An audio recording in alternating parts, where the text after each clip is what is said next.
안녕하세요. 네,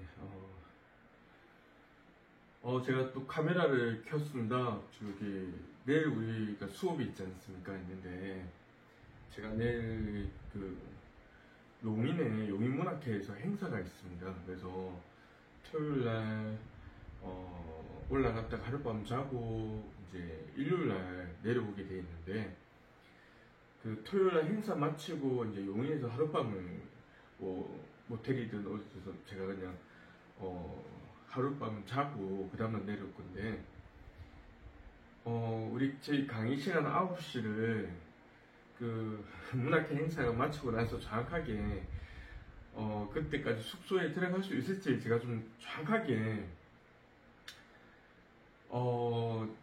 이게 측이 좀 잘 안 됩니다. 그래가지고 저희가 또 저번 주에 또 수업을 한번 쉬었잖아요. 그래서 두 번 연속 수업을 수강하는 건 조금 아닌 것 같아서 네, 또 1시가 다 된 시간에 저 또 개인 수업 다 마치고 이제 예, 강의를 좀, 예, 좀 준비를 했습니다. 네, 했고 원래 이제 내일 저희가 수업을 해야 될 내용이 이제 알레고리가 들어갑니다. 알레고리가 들어가는데 실제로 지금 저희 교재에 나와 있는 내용이 쉽게 좀 되어 있지는 않아요. 그래서 오늘은 교재에 있는 내용을 배우기 전에 좀 기초를 닦는다는 마음으로 먼저 조금 설명을 좀 해드릴까 합니다. 설명을 해드릴 거고, 그리고 이번에 최근에 그 공모전에서 당선된 시가 있습니다. 그래서 그 시를 한편 같이 소개를 해드리고 한번 같이 보면 좋지 않을까 싶은 생각이 듭니다. 네. 그리고 강의 나가기 전에 이번에 모든 포엠 7월호가 이렇게 나왔는데 바라님께서 감사하게도 저한테 조금 많은 부분을 주변에 좀 이렇게 배려를 해주셔가지고 좀 못난 그렇지만 이렇게 사진도 실리고 네 이렇게 사진도 실리고 이렇게 해서 소개를 받게 되었습니다. 시작과 시인이라는 챕터인데 여기는 다른 그것과 좀 다르게 제 대표 시들 그리고 제가 좀 소개해드리고 싶은 제 시들 총 10편이 들어가 있습니다. 10편이 들어가 있는데 거기에서 이제 이 시를 쓸 때 제가 어떤 마음으로 썼는지 뭐 이런 말 그대로 시작 동기 뭐 이런 부분들을 같이 간략하게 밑에 나와 있기 때문에 혹시 기회가 되신 분들은 한번 읽어봐 주셨으면 감사하겠습니다. 모든 포엠 7월호입니다. 네. 자, 그리고 한번 강의 시작해 보도록 하겠습니다. 네. 알레고리 어떻게 보면 굉장히 쉽습니다. 별거 아니에요. 진짜 별거 아닌데 이거를 이 이론을 원서에 가까운 정도로 왜냐면 이게 저희 한국 문학에서 나온 이론이 아니다 보니까 올라가면 굉장히 또 복잡해져요. 그래서 실론에서 얘기하고 있는 알레고리 그리고 뭐 시인들이 뭐 이렇게 설명하는 알레고리 뭐 비평가들이 얘기하는 알레고리 전부 다 보면 각자 자기가 생각하는 알레고리 개념을 다 얘기하는 거예요. 그래서 제가 봤을 때는 본의 아니게 되게 폭넓어져 있는 개념이 아닐까라는 생각을 합니다. 그래서 지금 우리 전국별 실온 우리 교재에서도 설명이 이게 쉽게 되어 있는 건 아닌 것 같아요. 그래서 아마 우리 선생님들께서 그냥 바로 보시기엔 좀 어렵게 느끼시지 않을까 싶은 생각이 들어서 예습입니다. 예습. 그래서 좀 간략하게 예습을 몇 분에 좀 쉽게 설명 나온 부분들이 있어가지고 그걸 먼저 좀 설명을 드리겠습니다. 네. 자, 그럼 먼저 우리가 사전적 의미를 한번 찾아보겠습니다. 보시면 우리 표준국어 대사전에는 알레고리가 이렇게 설명이 나와 있습니다. 제가 좀 확대를 해서 보여드릴게요. 네. 보이실지 모르겠습니다. 네. 우리 정말 크게 해서 보여드릴게요.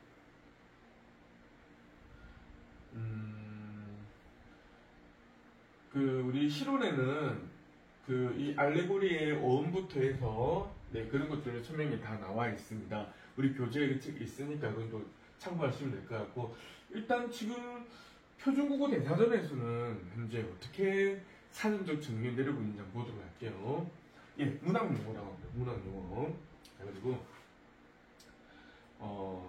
어떤 한 주제 A를 말하기 위해, 자 보면 이제 여기서부터 나옵니다. 이제 우리가 가장 간단하게 쓰는 개념 그대로 나와 있는 것 같아요.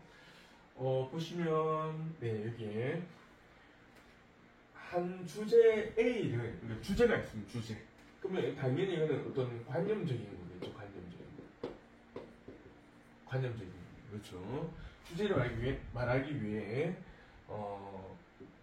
다른 주제 B를 사용하여, 자 여기서부터 좀 어려워지기 시작하죠. 다른 주제 B를 사용한다.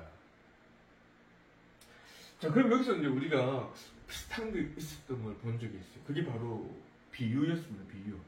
비유는 우리가 알다시피 원관념과 보조관념의 관계에서 이루어지는데 그때 역시 이 두 사이도 어떤 공통된 속성, 어떤 유사성을 기본적으로 깔고 있습니다.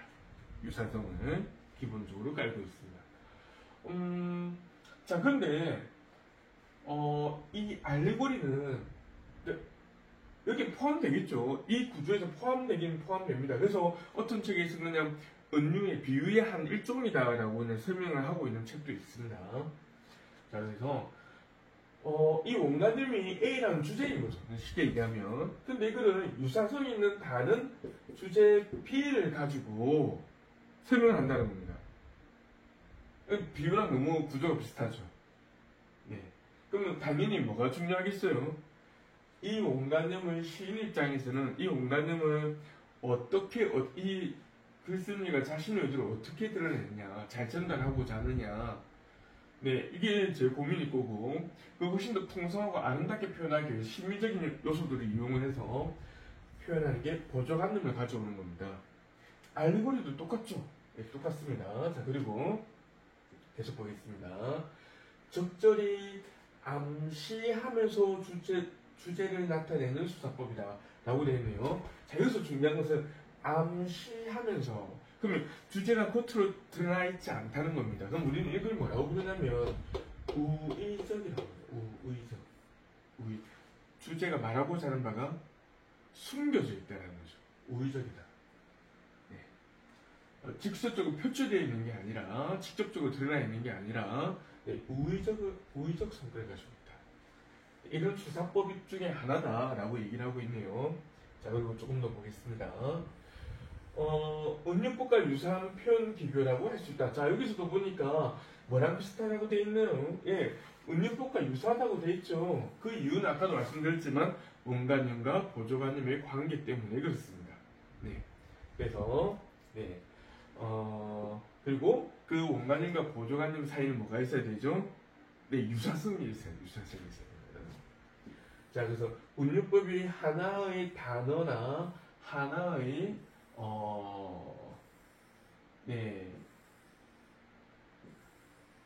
문장 같은 작은 단위에서 구사되는 표현 기교인 반면, 그렇죠? 그러니까 내 마음은 호수요하며 내 마음을 표현하고 싶어. 네, 그리고 그걸 호수라는 어떤 단어, 그러니까 한 문장이나 어떤 한 단어 측면에서 사용하고 있다. 은유는 그렇다고 한다면, 사실 이것도 굉장히 단순한 설명입니다. 은유가 그렇진 않죠, 사실은. 그렇죠? 그래서 훨씬 더 깊이 들여다볼 수도 있습니다. 근데 여기는 아무래도 사전적 의미를 다루고 있다 보니까 은유는 이렇게 하고 있는 반면, 자, 알레고리는 뭐라고 되어 있나요? 네, 이야기 전체가 하나의 총체적인 은유법으로 관철되어 있다는 차이점이 있다. 예, 아주 간단하고 우리가 이제 가장 이제 쉽게 기초적으로 일반적으로 우리가 이해할 수 있는 그런 정의가 아닐까 생각을 합니다. 자, 무슨 말씀인지 이해되시는가요? 자, 만약에 내 입술은 앵두다라고 했어요. 내 입술은 앵두다라고 하면 A는 B다라고 하면서 어떻게 나오나요? 자, A, 자, 는, 자, 입술이 뭡니까? 입술이, 네, 앵두다라고 하는 단어에서 가져옵니다. 그럼 A는 B다라고 하면서 직접 연결해주는 연결어가 없기 때문에 은유법이 되겠죠. 자, 은유법이 되는데, 자, 문제는 이 두 이미지, 이 두 단어 사이에 뭐가 있어야 된다? 유사성이 있어야 된다. 여기서 유사성은 뭘까요? 여기서 유사성도 단순하게 사전적 의미에서 유사성을 찾을 수는 없습니다. 힘듭니다. 물론 가능한 경우도 있겠죠. 근데 여기서는 어떤 거냐면 앵두처럼 이제 예쁘고, 네, 반짝반짝, 뭐 아기자기하고 예쁘고, 뭐 이런 느낌. 네, 그리고 내가 가지고 싶어, 뭐 이런 느낌. 내가 먹고 싶어. 너무 야한 말인가요? 내가 너의 입술을 훔치고 싶어. 이런 느낌이 드는. 네, 이런, 사실은 이 유사성도 좀 관념적인 어떤 정서나 정감의 깊이가 들어가 있습니다. 그래서, 네. 근데 여기에 이제 알레고리는 뭐냐면 주제가 들어간다고 하는데 큰 주제로 되어 있다고 합니다. 근데 제 생각에는 사실은 사전적 정의에서는 이건 단순히 어떤 시어나 문장에서 하는 반면에 이렇게 됐지만 저는 그렇게 보질 않습니다. 은유도 이거 하나에 굉장히 많은 깊이 있는 해석이 가능하잖아요. 그러니까 알레고리도 그러니까 그런 면이죠. 사실 보면 이제 이야기 전체 측면. 그러니까 훨씬 더 좀 이제 양적으로 규모가 이런 표현이 맞는지 모르겠습니다. 규모적으로 좀 더 크다. 네, 이렇게 볼 수가 있겠죠. 그래서 네, 그런 부분에 차이점을 얘기하고 있지만 저는 사실은 개인적으로는 그냥 한 연장선상 속에 있는 게 아닐까라고 생각을 합니다. 왜냐하면 모든 이런 이론들이 다 서양에서 들어온 것들을 다 이제 우리가 번역을 해서 번역된 걸 또 사람들이 인용해서 또 쓰고 또 인용해서 쓰고 거기다 자기의 생각을 조금 더 가미해서 자기 실론에다 쓰고 하니까 계속 이야기들이 붙여지고 개념들이 점점 더 확장되기도 하고 예, 헷갈리기도 하고 네, 이렇게 막 섞이기도 하는 거죠. 네. 아무튼 이제 사전에서 이런 의미를 가지고 있다라고 보시면 될 것 같습니다. 진짜 딱 기본적인 어떤 정의인 것 같습니다. 그렇게 어렵지는 않으시죠? 네. 자, 그러면 이제, 좀 이렇게 인터넷에 보니까 한 블로그에 좀 설명이 잘 되어 있는, 좀 간단히 되는 블로그를 제가 찾았습니다. 그래서 그걸 좀 보여드리면서, 네. 계속 강의를 이어가도록 하겠습니다. 네, 자. 큰 타이틀부터 네, 알레고리란 이렇게 나오네요. 알레고리란 이렇게 나오고요. 네, 여기도 바로 제가 좀 확대해서 보여드릴게요.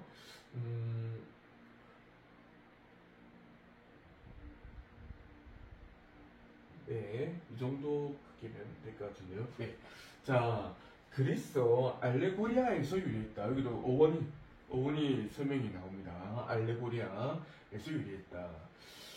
그러면 알레고리아는 알로스인가요? 네, 다르다. 네, 뭔가 다르다라는 개념이 있고, 네.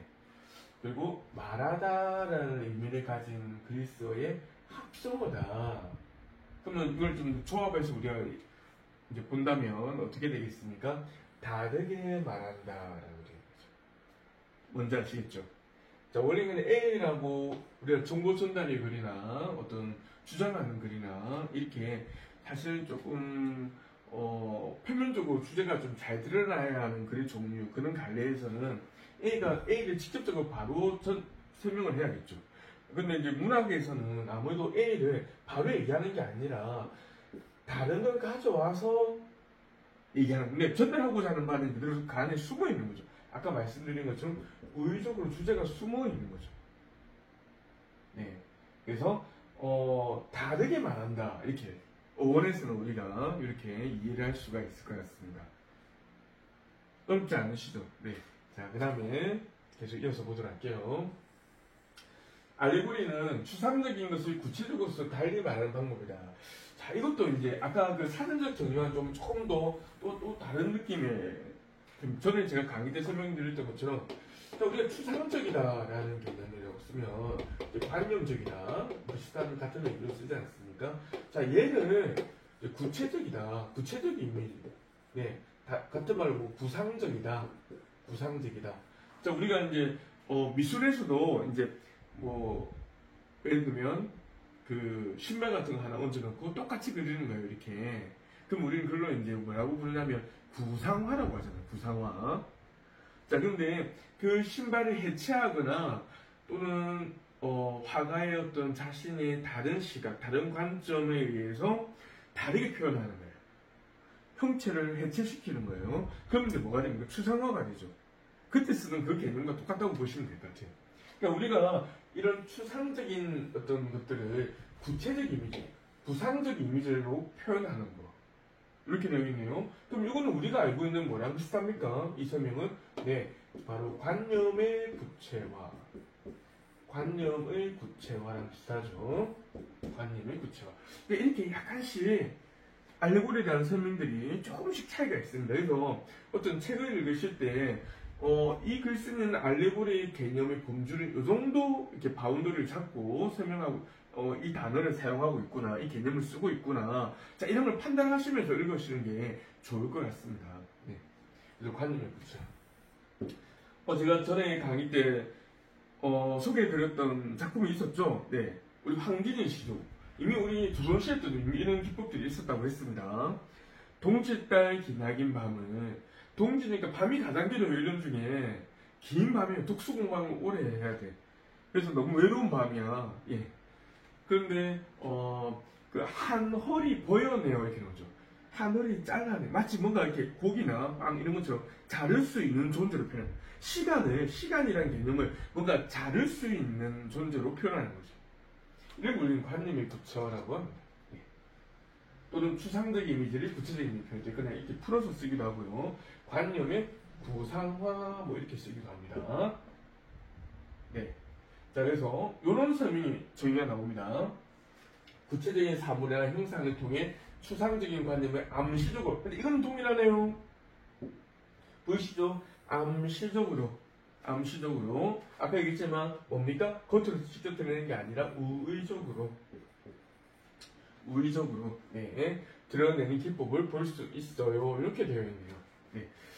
자, 아까 우리 표준국어 대사전에 있던 개념과는 조금 다르죠. 거기서 어떤 이야기 전체의 어떤 범주로서 알레고리를 얘기하고 있고, 여기서는 관념의 구체화를 알레고리로 또 설명을 하고 있습니다.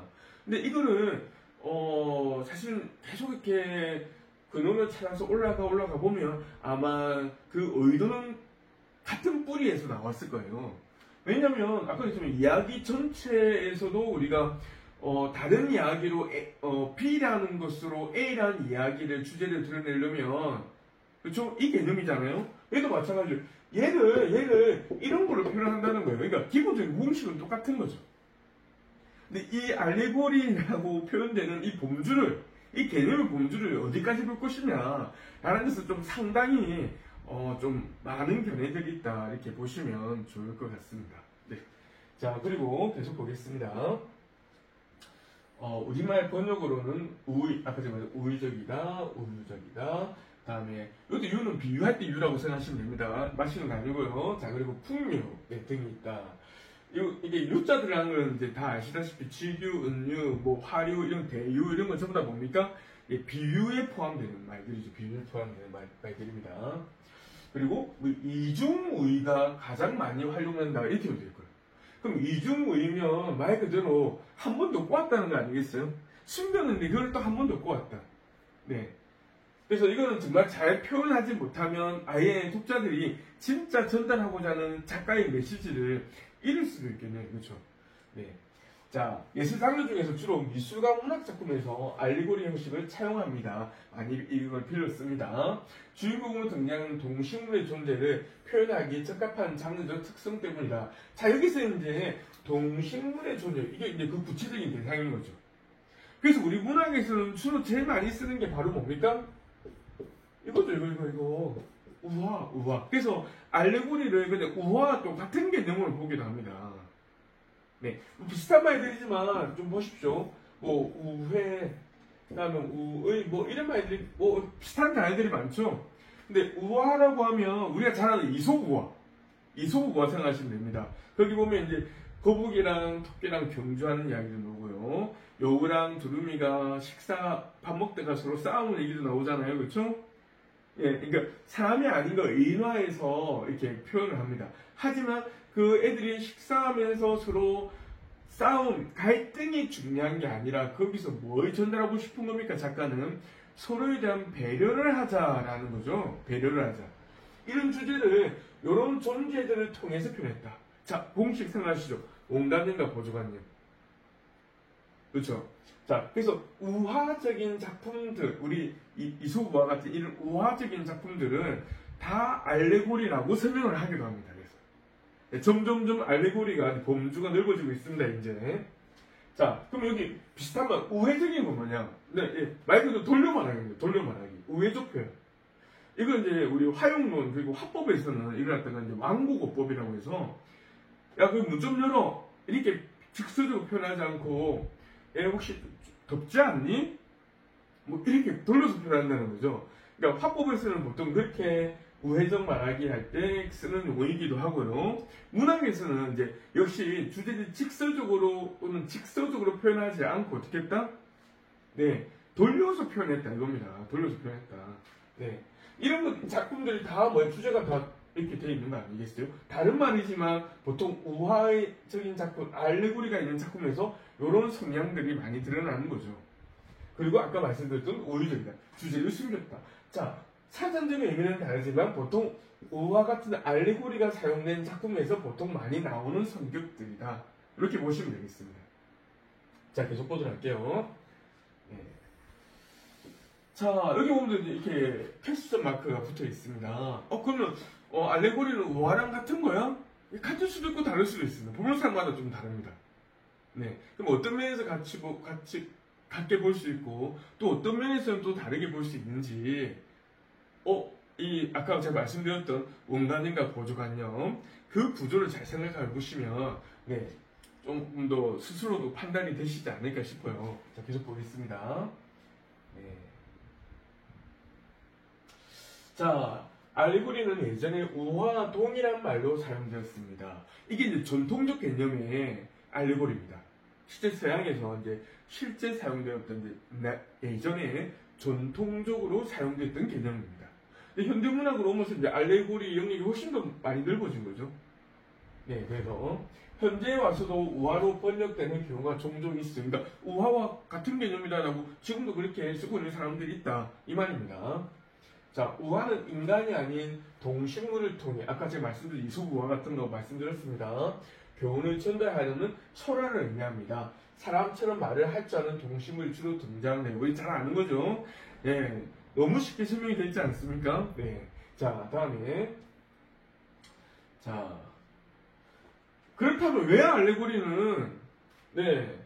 그렇다면 왜 알레고리는 우와 동일한 의미로 사용되었을까요? 라고 이렇게 제가 묻습니다. 중세 초기 기독교 전파와 관련이 있다 이렇게 되어 있죠. 자, 네, 중세. 네. 자, 우리는 지금 근대를 지나 현대를 살아가고 있습니다. 근대성, 현대성 이걸 정확하게 칼로 이렇게 탁 자르듯이 개념을 잡을 수 있을까요? 저는 아직도 철학적인 소양이 부족해서 네, 물론 제 나름대로 가지고 있는 개념은 있으나 그게 정확하게 맞는지는 잘 모르겠습니다. 전에 한번 제가 도울 선생님의 그 유튜브 강의를 한번 들어보니까 아직도 근대성이라는 말을 쓰는 게 더 맞다라고 말씀하시는 내용도 나오더라고요. 그러니까 그렇게 어떻게 개념을 기준을 잡느냐에 따라서 네, 그럼 우리는 아직도 네, 모던이 아니라는 거죠. 그러면 모더니즘은 이미 벌써 우리 한참 지났다고 하는데, 그렇죠? 지금 포스트 모더니즘인데. 아무튼, 네, 이거는 이제 차차하고, 자, 여기 한번 보겠습니다. 자, 중세 때는 이제 우리가 신중심의 어떤 세계관이 있습니다. 그래서 절대성이 있는 거죠, 절대성. 초월적 존재의 어떤 절대성을 가지고 있는 겁니다. 그러니까, 믿어라, 이겁니다. 그냥 믿어라. 네. 자, 그러다 보니까 대부분의 이제 종교적인 어떤 성향들, 그리고 어떤 자문식의 어떤 내용들이 많이 나오죠. 네. 우리 성경도 보십시오. 성경이나 우리 불경도 그렇고, 어느 일부분은 좀 직설적으로 표현되는 부분도 있어요. 그렇죠? 근데 또 어떤 부분은, 제자와 제자들과의 어떤 대화 내용을 통해서, 대화를 통해서, 예, 돌려 말하기 하는 경우가 있죠. 그 대화 상황을 제시해 주면서, 또는, 우리, 쉽게 예를 들면, 물론 저는 기독교인은 아닙니다. 저는 종교가 없습니다. 어린 양들을 이렇게 얘기하지 않습니까? 그럼 이 양이 진짜 그 동물 양 얘기하는 걸까요? 아닌 거죠. 비유가 들어가는 비유. 근데 그걸 이제 옛날에 알레고리라고 했던 거죠. 알레고리라고. 네.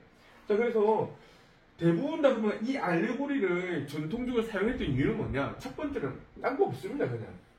네, 바로 이것 때문에. 교훈을 주기 위해서. 가르침. 교시적이다. 예. 제가 제일 싫어하는 거. 제가 개인적으로 제일 싫어하는 거예요. 네.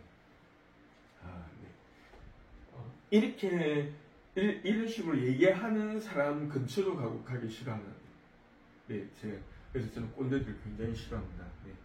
저도 꼰대가 되지 말아야 될 텐데, 그렇죠? 꼰대는 나이가 많고 적음에, 에서 정해지는 건 아닌 것 같아요. 지금 우리가 쓰는 꼰대의 개념은 사실은, 물론 세대별로 약간의 차이는 있을 수는 있겠죠. 세대 간의 차이는 있을 수 있으나, 나의 어떤 주관적인 어떤 이데올로기, 가치관을 강요하는 거죠. 강요. 야, 나 좋아라고 하는 얘기 아니야. 너 좋아라고 하는 얘기야. 라고 얘기하면서 얘기하는 거죠. 그게 뭐냐면 이제, 좋은가 훈수를 구분 못하는 수준의 사람들의 경우가 아닐까라는 생각이 듭니다. 그런 사람들의 특징을 잘 보면 뭐냐면, 굉장히 힘들게 성공하신 분들이 많은 것 같아요. 그런 분들 중에 보면. 그래서 나는 이렇게 했기 때문에 나는 내 인생을 이렇게 살아왔어. 그러니까 그게 자기한테 모범 답안인 거죠. 근데 이걸 갖다가 혼자 알고 있기 너무 아까운 거야. 그러니까 남에게도 그걸 주입을 하는 거예요. 주입을 하는 겁니다. 사실은 삶을 살아가는 방식들은 너무 다양하거든요. 네. 진짜 피땀 흘려서 막 노력해야 막 부자처럼 다 잘 사는 겁니까? 안 그래요. 태어날 때부터 부자인 사람도 많잖아요. 네. 삶의 방식은 너무나 다양하고, 예. 정말 많이 다르지 않습니까? 예. 그런데, 자기가 살아온 인생이 모범 답안이라고 생각하는 거예요. 강요하는 거죠. 억압하는 겁니다. 네. 그런 것들이 나중에 파쇼가 되고 이렇게 되는 거죠. 제일 무서운 겁니다. 특히, 이런 도덕적인, 윤리적인 면에서 그런 어떤 억압이나 강요가 들어가면 굉장히 골치가 아파집니다, 진짜로. 네. 그런 사람들 조심하시기 바랍니다. 아무튼 옛날에는 이런 의미로 많이 사용됐다. 그래서 이제 그리스 로마 신화는 이교와 다르지 않았습니다. 그렇죠. 이교죠, 그렇죠. 기독교 입장에서는. 그래서 신화 내용이 자신들 교랑 맞지 않다고 봤다. 이 때문에 그리스 로마 신화의 의미를 우화적 알레고리로 만들어 그 의미를 숨겼다. 뭐 이렇게 설명을 하고 있습니다. 네, 그렇죠. 그 의미는 그 많은 사람들이 신화의 의미를 알지 못하도록 하기 위함이었다. 이렇게 됩니다. 사실은 우리가 그런 것도 있습니다. 우리 당군 신화, 우리 같은 경우 꼭 그리스 로마 신화에만 해당되는 건 아니죠. 우리 당군 신화를 보시더라도 그런 게 있습니다. 네. 웅녀가 곰이잖아요. 곰이 사람이 돼서. 근데 지금도 우리 교육 과정에 그렇게 가르치잖아요. 조금 좀 다양한 해석들이 교과서에 좀 많이 반영되고 사람들에게 좀 많이 좀 알려졌으면 좋겠어요, 솔직히. 왜냐면 연구는 너무 많이 되어 있거든요, 지금 이제. 근데 그게 받아들이지 않고 있는 거죠.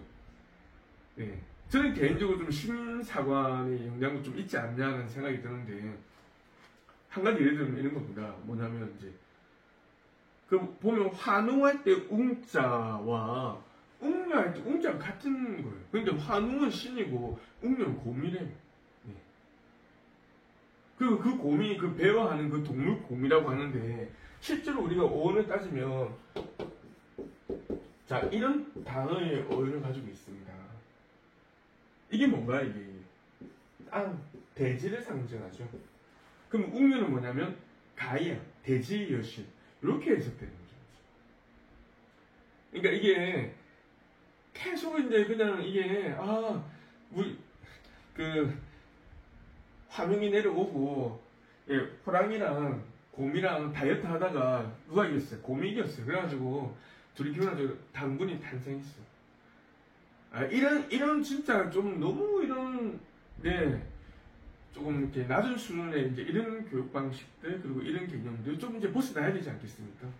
민속학이랑 신화와 관련된 책 한 권만 읽어보십시오. 이제 정말 아니면 필요 없어. 그냥 국회 도서관에 있는 논문 아무거나 하나 딱 클릭하셔서 한번 읽어보십시오. 이미 많은 학자들이 많은 연구를 해놓고 있습니다. 또 하나 우리 주몽이 아래에서 태어났다. 자, 주몽이라는 말도 사실은 뭡니까? 우리 시대 광개토 대왕 능리 보면 주몽이 아니라 추모죠, 추모. 그래서 우리 고려 때는 이제 동명왕이라고 부릅니다. 동명왕 신화라고 부르는 게 맞죠. 주몽 신화가 아니라.